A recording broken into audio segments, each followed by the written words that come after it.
أعوذ بالله من الشيطان الرجيم بسم الله الرحمن الرحيم. Sunana Mahadi Shehu, ni ɗan Najeriya ne, haifaffen Najeriya daga jihar Katsina a unguwar da ake ce ma Kofar Sori. Wannan fitowa na da taken tsananin yunwa a Najeriya, muna jiran muryoyin malamai. Daga yana aka samu wannan taken? Ba sai na koya muku tarihi ba sai na tunatar da ku ba.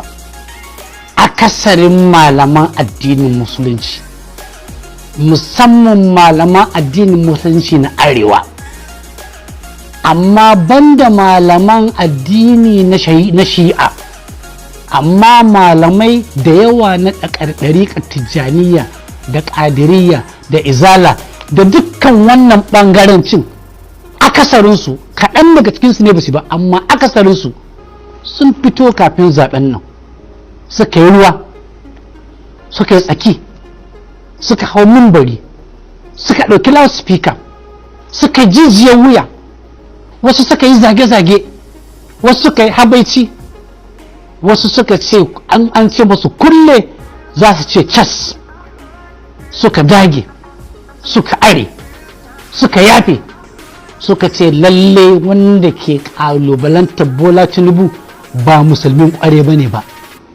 mutumin banza ne, bai son musulunci, yana adawa da musulunci.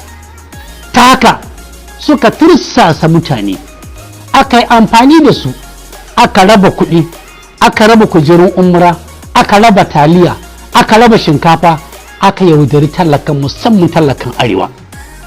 Suka kau da kai, aka yi cuta ta ƙuri'a, aka yi cuta ta zaɓe, suka rika addu'o'i har hukumar zaɓe ta zo da ce ga shugaban ƙasar da wani shugaban ƙasa ne na hukumar zaɓe na Professor Mahmud.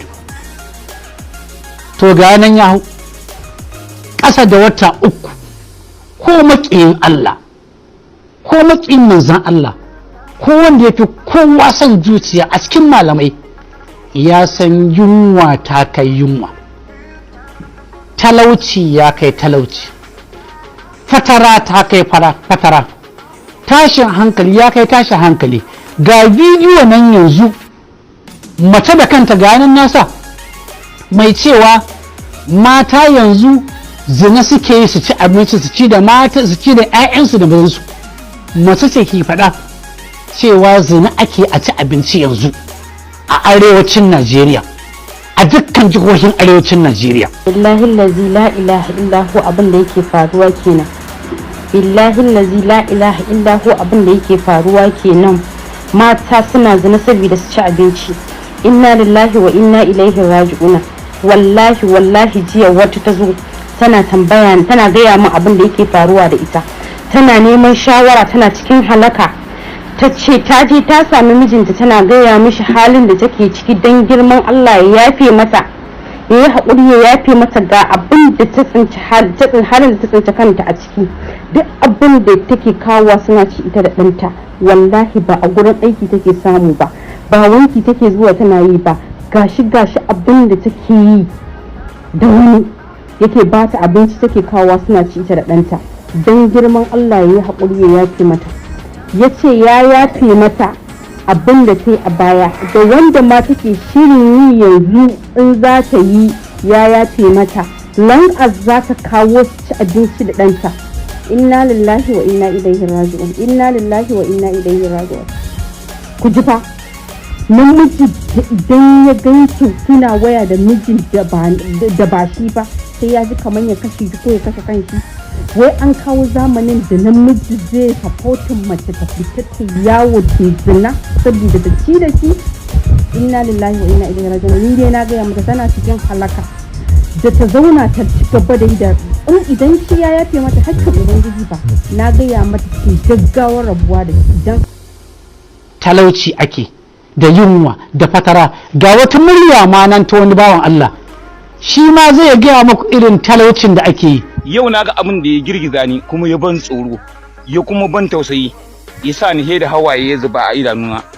Rabona da ce wani abu ya sa ni na zubar da hawaye na, kuma biya ma sai yau ta ranar ladi da muke cikin nan. na fita mun fita wurin aiki za mu je mu ɗauko itace ni da yaro na da Bola da wani yaron ba ma tarbiya da mutum mu 3 ko mu 4 saboda dai sai ya ga mun da za su ci. Muna tafiya a hanya sai ga wani tsoho zai tsallaka kwalta haka dai bai tsoho ba shi ba kwarijo dai ake ta kiran kwarijo. Mu ɗiɗɗiɗ bai ji ba har muke nema mu taɓa shi. Muka sauka Allah dai ba ni iko na tattara motar nan na sauke ta har shalla. Mutumin ne da muka zo gab sai ya gamu sai ya dan ƙara sauri. To sai na ga mutumin da gaskiya ba a hayyacinsa yake ba. Sai na taka birki muka taho ni da kansa da yara na. Yace baba lafiya ko kalau haka kake tsallaka kwalta baka duba? Sai yace kawai yaro kyale ni. Nace lafiya? Yace ba lafiya ba. Yace to me ya faru? Kalau baba ya min shiru kalau baba. Kawai sai da tije nan kawai sai ga ya fara hawaye. Yace inna lillahi wa inna ilaihi raji'un. Baba ya da girman ka kake hawaye. Nace zo mu karasa nan mu zauna. Muka zauna. Nace baba me ya faru? Yace yaro yau kwana 10 ba dora abinci a gidana ba. Ba ni da abin da zan ci, ina da mata, ina da 'ya'ya. Ba wanda ya sai nemi abin da zai ci su biyar, matata ta 6 ni ai na 7. Ba ni da inda zan je nemo abin da zan ci. In ma ne bugar ma zan yi bugar bai fa in samu 600 700 ba. Ka je kodogo ma leburanci bai baka samu 600 700 ko naira 1000 ba. A sallame ka. Yace yau kwana na 10 ba dora abinci a gidana ba. 'Ya'yana sai kuka suke. Matata tana kuka, 'ya'yana suna kuka. Na fito a hayyaci na yace kaga kwaltan nan ban san ma na hauro kwaltan nan ba, tsabar tunani da sinkin. Muna magana kawai tsohon nan sai hawaye. Yace tun jiya da ya sha koko har yau bai sa wani abu a bakinsa ba saboda damuwar da 'ya'yansa ma abin da suke ciki ba da abin da zai saya. 'Yan suturarsa mai ɗan kyau da zai je masallacin jimawa ma duka ya daga ayyasiyan. Yace ɗana in banda ni musulmi ne kuma na san abin da Allah ya faɗa a cikin Alkur'ani duk wanda ya karkansa da gangan sakamakon su gidan wuta ne. Yace wallahi ɗana da gwandan kashe kaina. Yace wallahi ɗana yanzu na bi sha'awar na kabari da yake kwance a kabari fiye da ni da nake rayuwar nan. Na rasa abin da zan ce. Nace baba wannan magana da ke faɗa da gaske ne? Yace kwarai kuwa.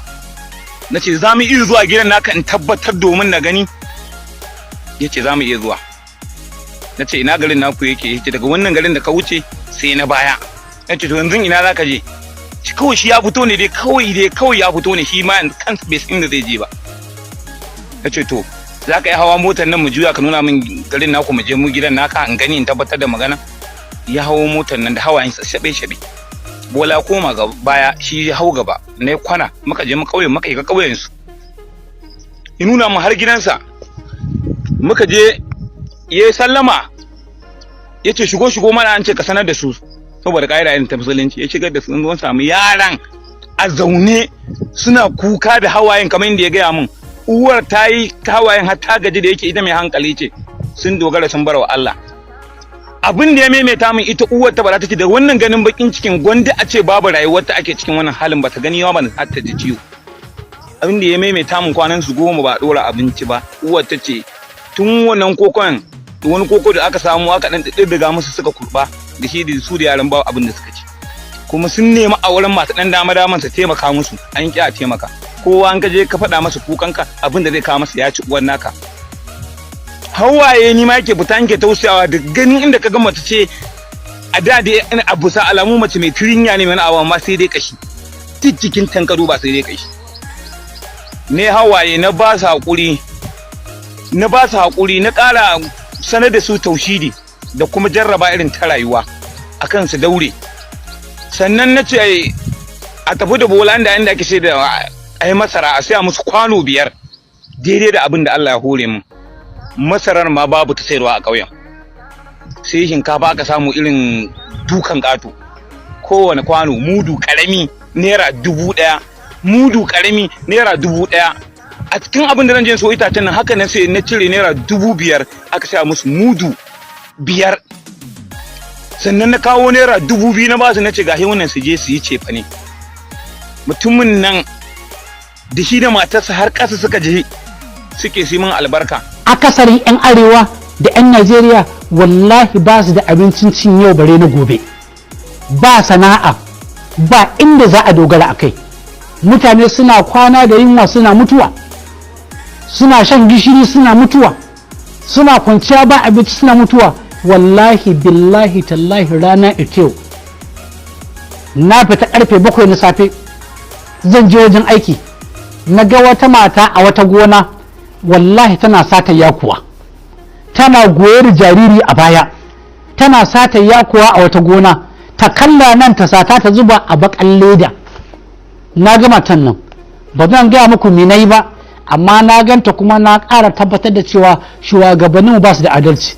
Yau abin da muke jira malaman nan kamar da kuka hau munbari kuka amfani da matsayinku kuka ce a zaɓi Bola Tinubu, ga halin da muke ciki a Najeriya a arewa, ina muryoyinku, ina mumbarinku, ina hangen nesanku? Kun je Nijar kun ce kada a yaƙi, ya kamata ƙungiyar ku je muraran kowa ya gani shugaban ƙasa ana yunwa a Najeriya, ana talauci, ana fatara, ku gaya mashi, ko ba ku iya gaya mashi saboda kun fara hawan manya-manyan baƙaƙen motoci wanda bindiga ba ta hudawa, ko saboda kun gina manya-manyan gidaje, ko saboda kun yi aurace ba kwa san amaran ku samu tashin hankali, ko saboda 'ya'yanku sun koma makarantu na kuɗi, ko saboda kun koma sanya manyan kaya, ko saboda kuna zuwa umra da hajji da India da Egypt da Dubai da Saudi Arabia in ba ku lafiya. Wallahi idan kuka kasa zuwa ku ga Bola Tinubu gaskiya al'amari, kun ba mutane dama su yi maku fassara cewa waccan tallar da kuka yi ta haja, kun san kuna talla haja gurbatatta, amma saboda kun an shi tukuci, wannan kuma saboda talaucin nan bai shafe ku ba, bai shafi iyalinku ba, shi yasa kuka yi shiru. To akwai ranar ƙin dillanci, ranar da rigan mai gari ta ɓace. Arziki baya dawwama, talauci bai dawwama. Ku ji daɗi, ku wataya, ku ambata, ku ji daɗinku, ku yi komi, amma insha Allah kuna daga cikin wa'anda Allah zai fara mai hisabi, malamai da ku da masu mulki da masu sarauta da masu dukiya. Wallahi ku za a ajiye a gaban mutane a fare muku hisabi. Malam wane a duniya ne maka ilimi ko na hadisi ko na Qur'ani ko na komi, ya Allah kai mani, ka san kabli ka san ba'adi, ka san daidai ka san ba daidai ba, me kai da wannan ilimin? Ya Allah na kore ce ka koyar, ya Allah na karanta, Allah na karanta, ya Allah na yi wa'azi, ya ce ka yi wa'azi, ce amma ka kasa yi ma shugaba wa'azi lokacin da yake rashin adalci, lokacin da ake talauci, ka yaudari mamunka, ka gaya masa kabli da ba'adi, ka karkatar da bakinka don a zaɓi wanda kake so, amma wannan mamun sun zo da talauci da yunwa da fatara, ka kasa zama muryar su da karantarwarka da wa'azinka da koyarwarka, ga suna tumnushe suna danne su, wuta zan tura ka. In irin wannan ƙarshen kuke so ku yi, ga kunan ga Allah, amma ba abin da yake dawwamamme sai Allah. Muna jiran muryoyinku, yanzu ka muryoyinku sun dishe ba a jin su, kun yi shiru, kun bar mutane suna mata nasrullah, yaushe taimakon Allah zai zo? Ku ilmantar da su, ala ku saurara, inna nasarallahu qarib, taimakon Allah na nan zuwa kusa. Ku gaya musu cewa duk wanda ake zalunta, ake cin mutuncinsa, ake cin amanarsa, a ce mai kisa na gilla, aka bashi a cikin talauci da yunwa da fatara a kasar da ke da arziki, ya saurara, taimakon Allah na nan zuwa gab da gab. Saboda ni duk wanda yake mulki ya ci amanar mutane, ya saci dukiyar mutane, ya kaskantar da mutane, aka kashe mutane a karkashinsa, wallahi ɗan ƙaramin lokaci kaɗan ijaba za ta zo. Ya talakan Najeriya, talakan Arewa, kai ta addu'a, ijaba ta kusa sauka, insha Allahu za a samu nasara afwajan wa radallahu allazina kafaru bi ghayzihim lam yanalu khairan wa kafa Allahu al-mu'minina qital wa kana Allahu qawiyyan azizan. subhana rabbika rabbil izzati amma yasifun wa salamun alal mursalin walhamdulillahi rabbil alamin wala hawla wala quwwata illa billah hasbunallahu wa ni'mal wakeel.